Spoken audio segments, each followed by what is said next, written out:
The ghost comment is actually not a phrase that's uncommon in football. It's something that we use. I even said it while I was playing that sometimes Tom Brady sees ghosts. And so what's more scary for me is that they couldn't find a way to fix this, that he wasn't prepared or coached up in the way that he should have been before the game, and then that he and Adam Gase couldn't make adjustments. Yeah, I agree with everything Ryan said. I've been a part of many games, and we watched some film before the show today of us tricking Peyton Manning, us tricking Aaron Rodgers, them thinking a blitz was coming and it not coming, and them throwing an interception. So the seeing ghost things, something that happens to every quarterback. The fact that he said it, I think makes some people uncomfortable. It doesn't bother me, but I do agree with Le'Veon Bell. That's normally not something we show. There are a lot of sideline conversations that would embarrass a lot of players in this league. Des, I want you to share for those in the audience who weren't with us yesterday, and for these guys who weren't with us yesterday, what you saw there, because you talked about Sam Darnold and the fact that coming into the NFL, this was the big question mark on him to begin with. Yeah, the big knock coming on into the NFL with Sam Darnold with scouts was that this was a guy who was a turnover machine at USC. His final season there, he led all Power 5 quarterbacks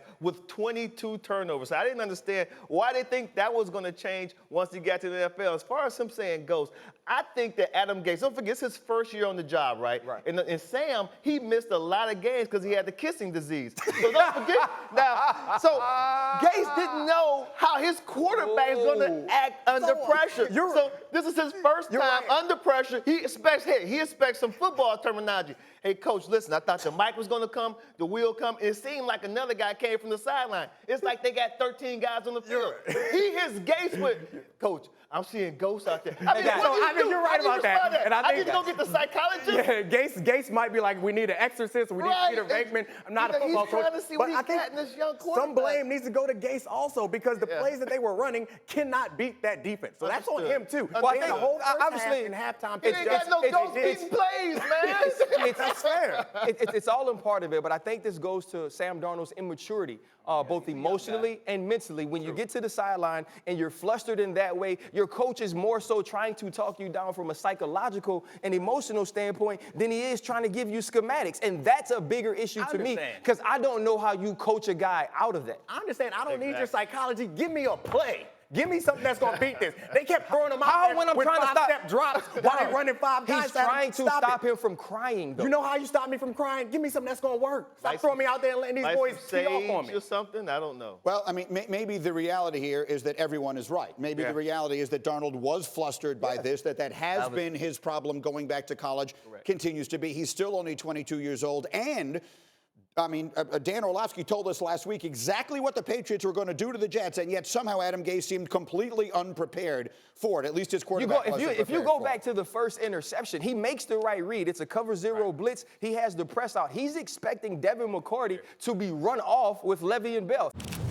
What are you seeing from him on the field right now? Tom Brady isn't the Tom Brady that can make everyone better. Tom Brady isn't the guy that you can throw no-name wide receivers with and you have this prolific offense. But I do think he understands that. If you listen to him talk, if you listen to him post-game, we need to get better. We need to take better care of some of these opportunities and be more successful. So he knows these things, and that's why you go out and get Mohamed Sanu. The other part is this: when you start trying to read the tea leaves of what's going on with Tom Brady, you never know because he looks at every year as a singular year and can he move on from there? Yeah, but you can't do that when you have a house that is worth as much as it is. You have to put that on the market if you're about to sell. But on the field matters, and I think that he's fortunate enough, in kind of the same way Aaron Rodgers was, to have that defense covering up for him. Because the narrative around Tom Brady, the conversation would be a lot different if their defense was not playing otherworldly right now because he has not been good. He's been mediocre. Once upon a time, John Elway was the best quarterback in football, and he didn't win championships till the very end of his career when they got him a great running game. So it would not be the first time we've seen a great quarterback ride something else, like in this case, a defense. Obviously, we've seen Tom Brady decline in what he can do week in and week out, but we also know he shows up in the pressure moments, whether it's a throw to Gronkowski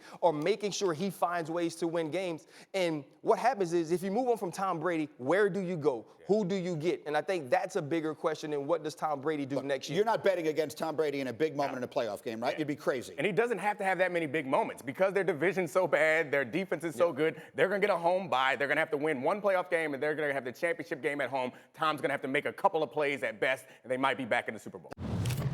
Everyone, thank you for watching ESPN on YouTube. For more sports, more analysis, download the ESPN app. And for live streaming sports and premium content, subscribe to ESPN+. We'll see you there.